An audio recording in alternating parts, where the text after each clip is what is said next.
Hello everyone and welcome back to another video from Wake&Tech. In this video, I'm going to show you how to log out from your account on the Ourtime application.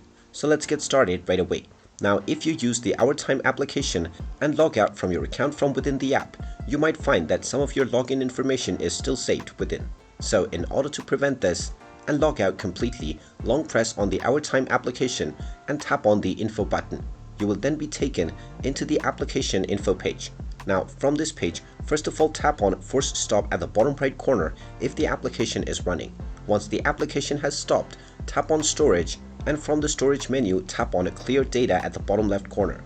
Now simply tap on the delete button and this will delete all of your user data for the Ourtime app. Now if you open up the app after this step, you will see that you are asked to log in once again or sign up to your account.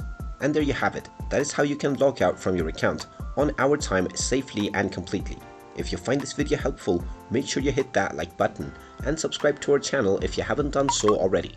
Also ring that notification bell to never miss another update from us. Thank you for watching and I will see you again in the next video.